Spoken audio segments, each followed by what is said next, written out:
2024년 1월 9일 오전 6시 47분입니다. 일봉이 나오고 나서 시황을 찍는 게 좀 좋아 보이긴 하는데 이번 일봉은 장악형으로 나오는 게 거의 확정적이어서 제가 시황을 촬영하고 나서 방향이 터졌고 자기 전에 영상을 촬영해야 저도 좀 잘 수 있을 것 같아서 지금 영상을 촬영하고 있습니다. 영상 보기 전에 이전에 촬영한 시황 영상 보고 현 구간에 대한 브리핑을 진행하도록 하겠습니다. 그려지는 걸 기준으로 판단을 해야겠죠. 이런 시나리오를 세우고 나면은 어떻게 포지션을 진입해야 가장 효율적인가를 셋업을 해야 됩니다. 그러면은 이 구간에서는 숏 위주로, 이 구간에서는 롱 위주로 해야 되는데 중요한 거는 손절 로스겠죠.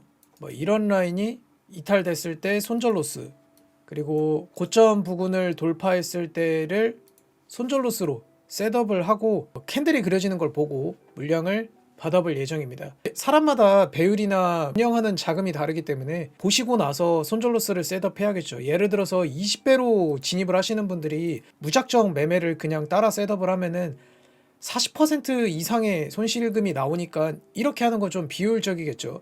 내가 감당할 수 있는 선에서 7배나 5배는 여기를 미리 손절 로스를 설정하고 물량을 받아도 내가 투자한 금액의 10%에서 15% 그리고 분할로 진입을 한다면 물량이 덜 체결될 수 있지만 평단이 여기 부근으로 체결될 수 있고 손절 로스가 15% 이내이기 때문에 제 기준 합리적인 매매 셋업이라고 생각하고 있습니다. 그래서 이렇게 매매를 저도 진행을 해볼 예정이고요. 보수적으로 하실 분들은 이제 4시간 봉이나 1시간 봉 마감을 보고 나서 매매를 해도 제가 봤을 때는 늦진 않아 보입니다. 그리고 이 전략이 반드시 나오는 건 아니니까 진입할 때는 꼭 위든 아래든 마지노선 손절 로스를 설정하고 매매를 진행하는 것을 추천드리겠습니다. 이 이후에 방향이 나오면은 그때 영상을 다시 재촬영하도록 하겠습니다. 시황 촬영 이후 방향이 터져서 영상을 빠르게 촬영해보고자 합니다.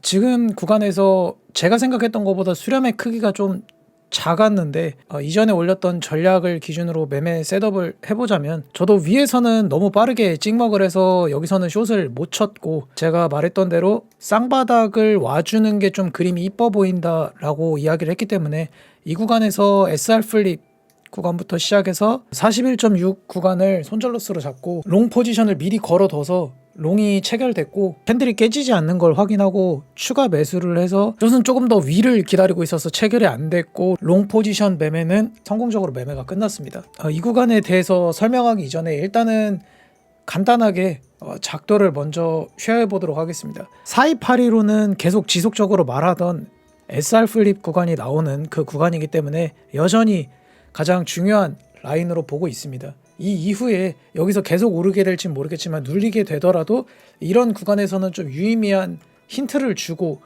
내리지 않을까라는 생각을 하고는 있습니다. 추세의 저항은 이곳과 이곳을 잇고 이곳과 이곳을 잇고 여기에서 하나 더 추가를 하자면 이렇게 채널로도 작도를 미리 해서 이 구간을 해석하고 있었습니다. 그리고 지금 윗 상단이 전고점을 넘겼기 때문에 비어 있는데 이럴 때는 과거 차트로 넘어가면 과거 최고점이었던 48.2K를 일단은 최고점으로 보고는 있습니다. 물론 이 구간을 뛰어넘는 상승이 나오면은 52.1까지도 가능은 할 것 같은데 여기서부터 여기 갭이 8% 이상이기 때문에 원웨이 일자로 오르는 게 아니라면 어느 정도 합리적인 패턴이나 추세선이 그려질 때 나올 거라고 생각해서 미리 그으셔도 되는데 우선은 저는 48.2K까지만 라인을 따놨습니다. 이렇게 그려졌을 때 브리핑했던 내용을 좀 보여드리도록 하겠습니다. 윗 구간에서 주말임에도 불구하고 이렇게 이 추세선 상단을 돌파했다고 생각을 해서 10% 선진입 그리고 캔들이 조금 더 형성되는 걸 보고 눌림목에 30%까지 들어가서 0.4% 정도 손절이 나간 자리가 이 자리입니다. 그래서 이 자리는 이렇게 해서 손절로 마무리가 되었고 12시 30분쯤 눌림이 나왔을 때 비트는 지금 상승 추세 가로저항 라인이 깨지면 앞에 공략한 밑에 있는 오더블럭에서 포지션을 진입을 한다고 했습니다. SR 플립 구간과 상승 추세가 있기 때문에 이 구간에서 롱 포지션을 진입을 했고 이후에 추세선을 샀는데 반등이 좀 나와서 70% 팔고 리테스트를 주면은 추가로 진입을 하겠다고 브리핑을 했습니다. 그래서 이 구간에서 꼬리로 되게 빠르게 찍먹 하고 눌림이 나오는데 지지를 받으면 상방 같긴 한데 흐름 이탈하고 매매하는 게 좋아 보인다라고 추가 브리핑을 했습니다. 그리고 이제 이 구간에서 진입을 했다고 말을 했습니다. 이 구간에서 이 고점 갭이 한 2.3% 정도 되는데 아마 이 구간에서 전고점을 기준으로 숏을 많이 잡으셨을 것 같아요. 근데 이제 이게 좀 위험하다라고 생각을 했던 게 오랜 기간 횡보 이후에 발산이 나오면 첫 터치부터 무리하게 숏 모았을 때 저는 그 매매가 성공적으로 끝냈던 적이 많이 적기 때문에 이렇게 이야기를 했습니다. 그리고 저배로 분할이 아니라면 캔들이 형성되는 걸 보고 진입하거나 리테스트가 좋아 보인다.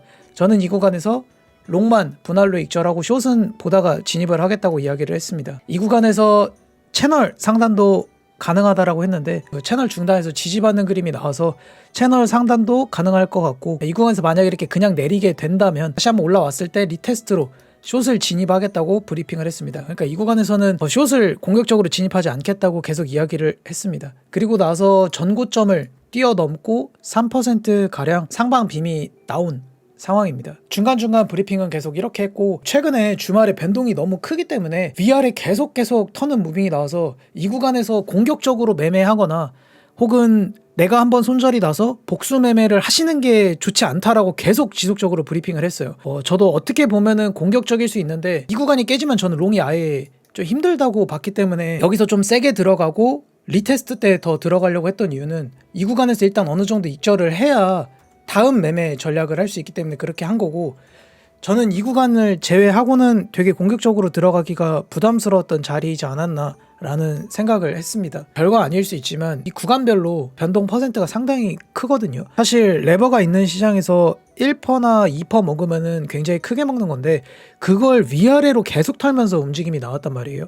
그래서 제가 오랜 기간 동안 횡보하면서 물량 모았는데 그러고 나서 추세를 뚫었을 때 공격적으로 숏을 잡지 말라고 계속 이야기를 한 겁니다. 모두가 알다시피 채널은 뚫으면은 채널만큼 가는 규칙이 어느 정도 이 시장에서 타용이 되고 있는데 지금 이 채널 상방 돌파가 나오고 채널 중단 부근에서 머물고 있습니다. 그래서 만일 이 구간에서 채널로 빨리 회귀해서 눌림이 나오지 않는다면 최대는 여기까지도 갈 수 있을 거라는 걸 열어두고 차트를 보고 있습니다. 여기서 제가 봤을 때 제일 효율적인 전략은 추가적으로 상승하기 위해서는 그냥 오르면은 사실 진입하기가 되게 부담스럽고 이 구간에서 수렴이나 아니면은 불플래그 패턴이 나왔을 때 진입하는 전략이 좋아 보여요. 배율에 따라 다르겠지만 뭐 이런 라인까지 이탈하지 않으면 좀 추가 상승에 좀 가중치를 둘 예정이고 이 캔들이 내린다면 어차피 다시 이 아래 채널로 회귀를 해야 되잖아요. 저 같은 경우는 이렇게 크게 눌리고 나면 올랐을 때 리테스트 숏을 좀 진입을 하는 게 가장 안전한 전략이라고 생각을 합니다. 아니면은 여기 구간에서 바로 이렇게 일자로 내리는 거를 기대하는 것보다는 바로 옆에 구간을 보면은 어느 정도 캔들이 형성되고 뭐 고점 형태의 패턴을 갖춰줍니다. 상단으로 돌파하지 못하고 오래 비비면서 막힐수록 여기 구간에서는 좀 눌릴 수도 있겠다의 가중치를 두고 그렇게 베팅을 할 것 같아요. 고점을 높이지 못하고 이런 식으로 캔들을 형성하면은 하방에 가중치를 둘 것 같습니다. 뭐 이렇게 나오더라도 저는 좀 리테스트로 진입을 해볼 예정입니다. 롱 물량은 거의 다 익절해서 얼마 남지 않았는데 숏을 잡기 위해서 지금 껍데기 남은 물량은 홀딩을 하고 그 다음에 다른 계좌로 자리가 나왔을 때 숏을 진입하는 쪽으로 매매를 해보도록 하겠습니다. 뭐 이렇게 나오는 것도 가능은 하겠죠. 뭐 이런 식으로 사실 상방 돌파 이후에 계속 더 추가 랠리를 이어가지 못하면은 떨어질 확률이 더 높거든요. 그렇게 되더라도 어차피 지지받고 막혔던 이 라인으로 다시 회귀를 하잖아요. 그러니까 너무 끝자리에서 내가 숏을 잡으려고 하는 것보다 이렇게 눌림이 나왔을 때 뭐 이런 자리를 기준으로 이렇게 진입하는 게 훨씬 더 승률이 높습니다. 이게 리테스트 매매인데 저는 그 큰 비중으로 하는 매매는 이런 식으로 리테스트로 할 예정이고 뭐 이런 스타일에 맞으시면은 그렇게 하시는 거를 열어두고 매매하시는 게 좋아 보입니다. 1월 10일 구간에 ETF 관련 브리핑이 있다고 하는데 선물 매매를 비중 있게 하시는 분들은 그런 이벤트가 끝나고 아니면 차라리 이번 주가 끝나고 나서 본시드를 들고 와서 하시는 게 더 좋다고 생각을 합니다. 이번 큰 상승에 아마 돈을 크게 따신 분들보다 잃으신 분들이 더 많을 텐데 선물 매매를 제가 꽤 오래 하면서 느낀 게 뭐냐면 빅롱 빅숏을 크게 먹으려는 것보다는 내가 아는 선에서 뭐 아는 만큼 그런 만큼 먹으면서 매매했었을 때가 저는 시드가 좀 크게 늘었거든요. 지금 구간이 어느 구간에 속하는지를 먼저 인지하시고 매매를 하시는 게 가장 효율적인 매매라고 생각을 합니다. 여기 구간에서 추가 상방 돌파나 아니면 눌림이 나오면 그때 일반 영상이나 아니면은 라이브 영상을 켜서 브리핑하는 쪽으로 하겠습니다. 감사합니다.